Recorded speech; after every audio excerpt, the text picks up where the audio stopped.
안녕하세요. 찾아가는 화학 교실을 신청해 주신 여러분께 감사드립니다.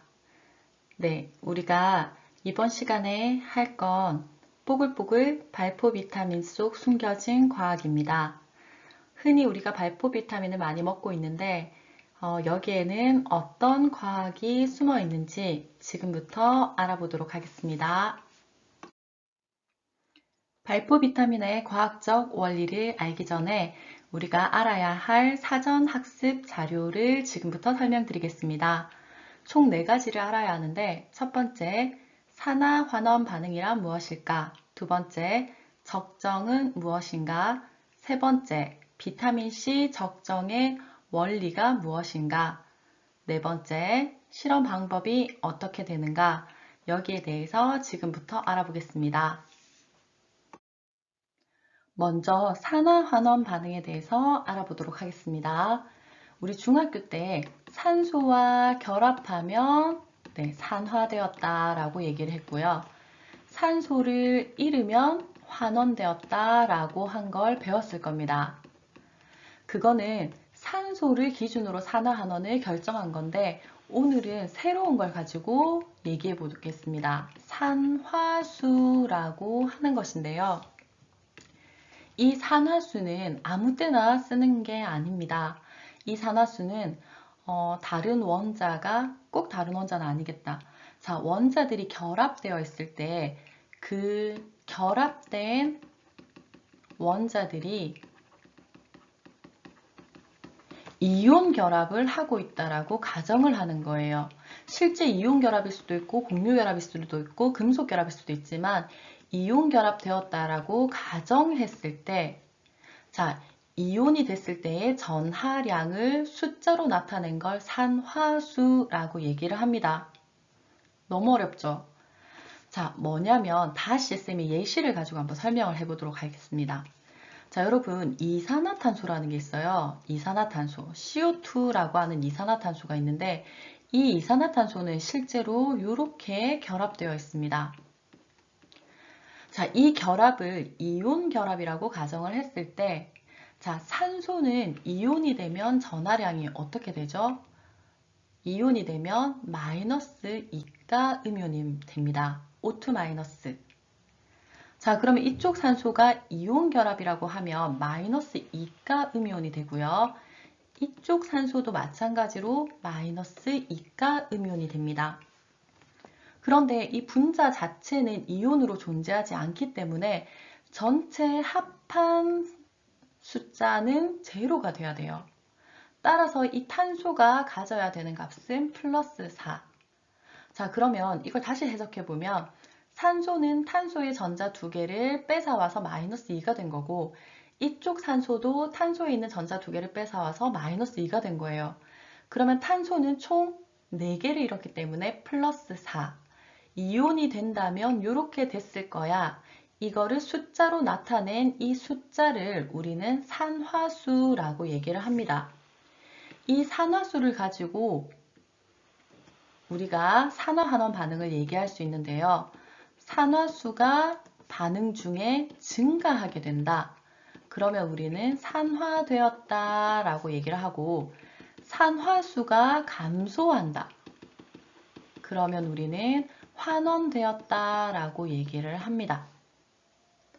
자, 그러면 우리 왼쪽에 있는 걸 가지고 예시를 한번 알아보도록 할게요. 자, 우리가 혹시 숯을 태워본 적 있죠? 숯이 타는 건 연소하는 거고 연소는 산화라는 걸 알고 있을 겁니다. 자, 그러면 숯이 있어요. 숯이 공기 중에 산소와 반응을 해서 이산화탄소가 되는 걸 우리는 숯이 탄다, 숯이 산화되었다 라고 얘기하는데 이것을 산화수로 알아보도록 하겠습니다. 자, 숯 자체는 탄소끼리만 결합이 되어 있거든요. 그러면 누가 더 전자를 좋아할 수가 없어요. 그러니까 뺏기지도 않고 얻지도 않아서 얘는 산화수가 0이 됩니다.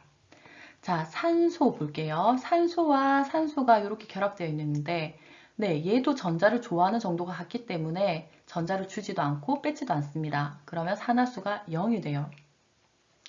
그런데 이산화탄소는 다르죠. 이산화탄소는 아까 얘기했듯이 전자를 좋아하는 정도가 다릅니다. 그래서 산소가 탄소에 있는 전자를 다 가져와서 마이너스 2가가 될 거예요. 자, 그런데 산소가 2개니까 곱하기 2를 하면 마이너스 4가 되고, 따라서 이 탄소는 플러스 4라고 하는 산화수를 가져야 CO2 전체는 0이 됩니다. 자, 이걸 산화한원으로 얘기를 해보자면 탄소는 산화수가 0이었는데 반응이 일어난 후에 산화수가 플러스 4로 증가해버렸어요. 따라서 탄소는 산화되었다라고 얘기할 수 있습니다. 자, 산소는 처음에 0이었는데 반응이 일어나고 나니까 산소 하나당 마이너스 2가 됐어요. 그러면 산화수가 감소했죠. 따라서 이런 거를 우리는 환원이라고 얘기를 합니다. 자, 눈치챘겠지만 얻은 게 있으면 잃은 게 당연히 존재해야 하죠. 그래서 한 반응에서 산화와 환원 반응은 동시에 일어나게 됩니다. 우리가 맨날 숯이 탔어, 숯이 산화됐어 라고 하는 건 숯의 입장에서만 본 거고요. 실제 이 반응에서는 산소가 환원이 된 것을 확인할 수 있어요. 자, 두 번째는 적정입니다.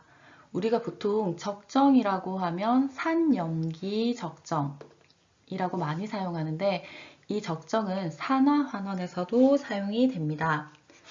적정의 정의가 뭐냐면 농도를 알고 있는 표준 용액으로 농도를 모르는 용액의 농도를 알아내는 방법을 적정이라고 얘기를 합니다. 자, 그러면 한번 산염기 적정으로 한번 보도록 하겠습니다. 어떤 미지의 산시료가 있습니다.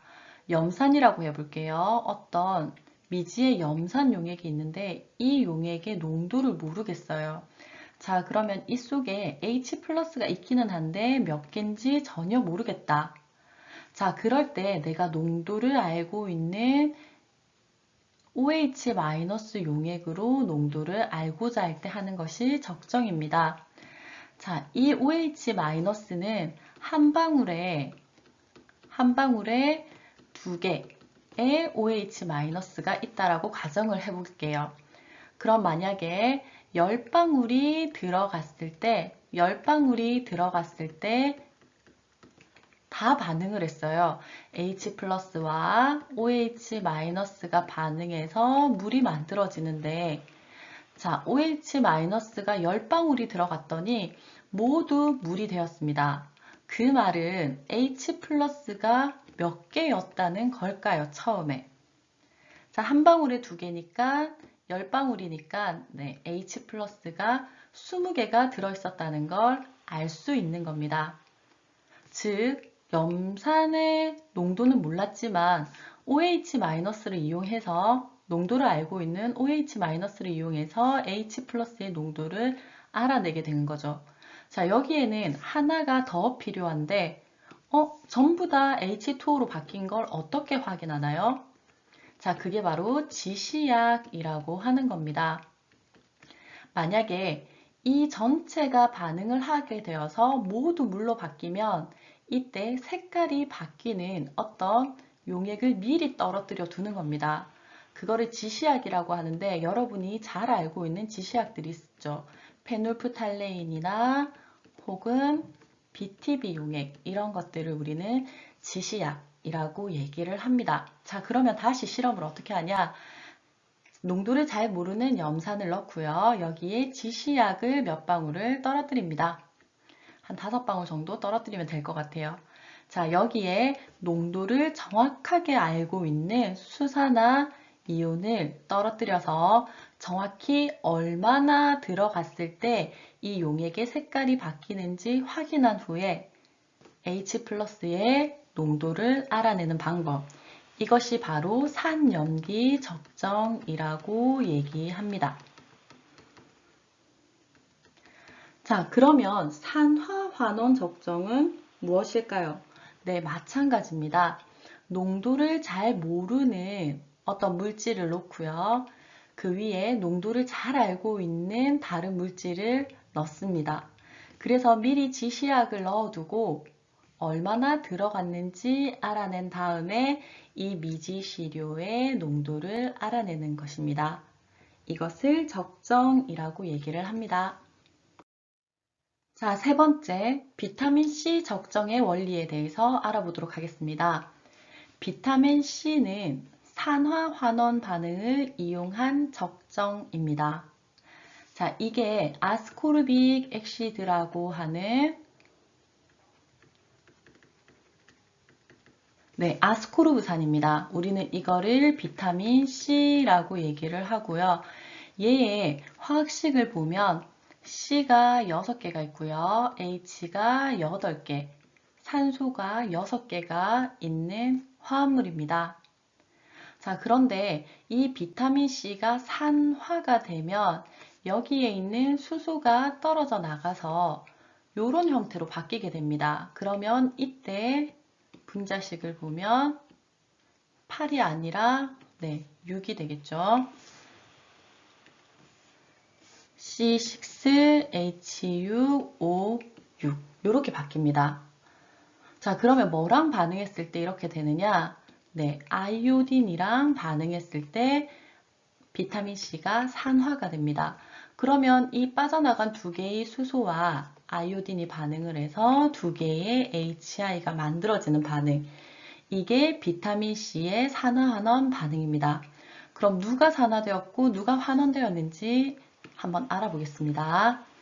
자, 아이오딘의 경우 지금은 I와 I가 결합되어 있으니까 둘 다 전자를 좋아하는 정도가 똑같아요. 그러니까 읽지도 않고 얻지도 않는 0이 됩니다. 그런데 여기서 한번 볼게요. H랑 I가 결합되어 있는데 우리 여러분 잘 알고 있죠? H는 이온이 되었을 때 어떻게 되죠? 플러스 1로 존재를 하게 됩니다. 그러면 H가 플러스 1이면 이 전체가 중성이 되기 위해서 I는 마이너스 1가가 될 거예요. 자, 이렇게 산화수를 표시할 수 있습니다. 자, 그럼 여기에 가볼게요. 자, 우리 수소는 이온이 되면 플러스 1. 그런데 8개가 있어요. 그러면 곱하기 8. 자, 그래서 여기서 플러스 8이 됐어요. 자, 산소는 이온이 되면 마이너스 2. 그런데 6개가 있으니까 12. 자, 그래서 플러스 8과 마이너스 12. 이 전체가 중성이 되려면 탄소 6개가 플러스 4가 되어야지 이 전체가 중성이 됩니다. 그러면 탄소 하나당 산화수가 어떻게 되냐면 6개 합쳐서 플러스 4니까 얘는 산화수가 탄소 하나당 6분의 4가 됩니다. 그럼 반응이 끝났을 때 한번 볼게요. 자, 얘는 플러스 1 곱하기 6, 6개니까요. 자, 산소는 마이너스인데 곱하기 6, 따라서 플러스 6, 마이너스 12. 탄소는 마이너스 6을 가져야 이 전체가 0이 됩니다. 그런데 이거는 탄소 6개가 마이너스 6을 가져야 하니까 탄소 하나당 플러스 6이네요. 탄소 하나당 가져야 하는 산화수는 플러스 1이 됩니다. 자, 그러면 우리 이걸 산화환원으로 정리를 한번 해볼까요? 자, 탄소는 플러스 6분의 4에서 플러스 1로 바뀌었어요. 자, 플러스 3분의 2에서 플러스 1이 된 거니까 산화수가 증가했고 우리는 이거를 산화되었다라고 얘기합니다. 따라서 아스코르브산은 산화가 된 거예요. 수소와 산소는 산화수 변화가 없고 탄소의 산화수가 증가했기 때문에 비타민 C는 산화가 되었습니다. 그러면 아이오딘을 한번 볼까요? 아이오딘은 0에서 마이너스 1로 산화수가 감소했습니다. 따라서 아이오딘은 환원되었다라고 얘기를 합니다. 자, 비타민 C가 왜 산화환원 반응인지 알겠나요? 자, 그래서 비타민 C의 산화환원 반응을 이용해서 적정을 하려고 합니다. 그러면 아까 했던 반응식을 보면 O6가 I2를 만나서 이렇게 산화가 될 때 I2가 얼마나 들어갔는지만 알면 원래 들어있던 비타민C의 양을 알 수 있다라고 얘기했죠. 자, 여기에 두 가지 문제가 있습니다. 첫 번째 문제는 I2가 물에 녹지 않습니다. 아예 안 녹는 건 아닌데 I2는 보라색 고체 결정으로 물에 거의 녹지 않습니다. 그러면 수용액에서 반응을 어떻게 시킬 것인가? 그게 첫 번째 문제가 되고 두 번째는 산염기 지시약은 페놀프탈레인이나 BTB, 맞는 지시약 등 굉장히 많은 게 있습니다. 그런데 산화환원 지시약은 그렇게 많지가 않아요. 여기에서 어떤 지시약을 사용할 것인가? 이렇게 두 가지의 문제가 존재하게 됩니다. 자, 그래서 그거를 해결하기 위해서 첫 번째 I2를 해결하는 방법입니다. I2를 해결해 보도록 하겠습니다. I2가 직접적으로 물에 녹지 않기 때문에 I2가 만들어지자마자 반응할 수 있도록 반응을 하나 더 유도하는 겁니다.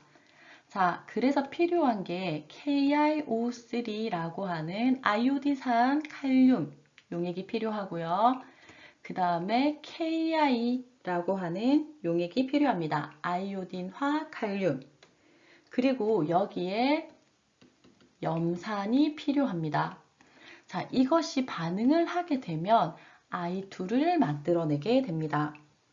자, I2를 만들어내고 나머지 부산물로 염화 칼륨 그리고 물이 만들어집니다. 자, 여러분 여기에 개수를 넣을 수 있죠? 개수를 선생님이 먼저 넣어 보도록 하겠습니다. 개수를 맞춰보면 이런 형태가 만들어집니다. 자, 그래서 우리가 I2를 직접 물에 녹지 않기 때문에 이 용액과 아이오딘산 칼륨 용액과 아이오딘화 칼륨 용액을 반응시켜서 I2를 만들자 말자 산화가 될 수 있도록 하려고 합니다. 자, 두 번째 문제를 한번 해결해 보도록 하겠습니다.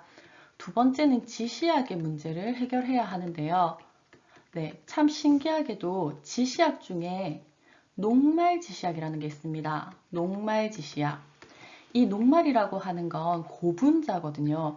이 고분자가 이렇게 클러스터 형태라고 하나요? 이런 형태로 분자 구조가 만들어져 있습니다. 아주 큰 분자가 이렇게 엉켜 있는 구조입니다. 그런데 여기에 네, I3-라고 하는 이온이 만들어지게 되면 이 I3- 이온이 요 안으로 들어가게 됩니다. 자, 그러면 청남색으로 바뀌게 돼요. 청남색. 참 신기하죠? 자, 이걸로 우리가 탄수화물을 확인하기도 합니다. 자, 이렇게 청남색으로 바뀌는 원리를 이용해서 녹말 지시약을 이용하겠습니다. 자, 지시약을 왜 이게 가능하냐면, 자, 우리가 I2를 여기에서 만들어줬어요. I2가 바로 비타민C랑 반응해서 산화가 될 거예요. 그런데 비타민C를 다 쓰고 나면 I2가 남게 되죠. 그러면 이 I2가 여기에 있는 I-와 만나서 I3-가 되면서 바로 용액의 색깔이 바뀌게 되거든요.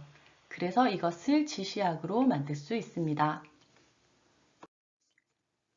그래서 실험 방법에 대해서 안내해 드리겠습니다. 자, 우리가 모르고 있는 용액이 아스코르브산 속에 있는 비타민C의 양입니다. 우리가 모르고 있는 건 비타민C가 얼마나 들어있느냐, 이걸 알지 못해요. 그래서 먼저 물 100ml에 네, 비타민C 발포제를 반만 넣습니다. 자, 발포제 반을 넣습니다. 자, 그러면 정확히 반이 안 되니까 처음에 만들 때 200ml에 발포 비타민 하나를 넣어서 만든 다음에 녹인 다음에 이것을 절반으로 나눠주면 되겠죠. 자, 그러면 물 100ml에 발포 비타민을 넣었습니다. 발포 비타민을 넣었습니다. 자, 그러면 얘가 반응을 해야 하죠. I2와. 그런데 I2랑 반응을 하려면 I2를 만들어줘야 하잖아요. 그래서 여기에다가 뭘 넣어주냐면 KI 용액을 넣어줍니다. 자, KI랑 HCl이 있어야 반응을 하게 되는데 그러면 KiO3는 위에다가 넣어줘요. 그러면 우리가 KiO3를 넣어줌과 동시에 KiO3와 KI와 HCl이 반응하면서 I2가 만들어지게 되고 그 I2가 비타민 C랑 반응을 하게 되는 거예요. 자, 그러면 여기에 지시약도 넣어줘야겠죠? 그래서 여기에 녹말 지시약도 함께 넣어줍니다. 자, 그러면 여기에다가 모르는 미지시료를 넣어두고요. 자, 위에 뷰렛에다가 KiO3 용액을 넣어서 네, 이제부터 마개를 돌려서 KCl을 조금씩 넣어줍니다.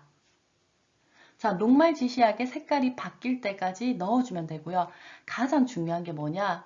그래서 KI3가 얼마나 들어갔을 때 이 용액의 색깔이 바뀌었느냐? 이것을 확인하면 됩니다. 그래서 여러분이 봐야 할 거는 KiO3에 들어간 양. 이게 가장 중요합니다. 자, 실제 찾아가는 화학교실이 있는 날 이거를 다 설명할 수가 없어요. 따라서 이거를 먼저 듣고 오면 훨씬 여러분한테 많은 도움이 될 거예요. 미리 공부해 오면 더 좋겠죠? 네, 지금까지 잘 들어주셔서 감사합니다.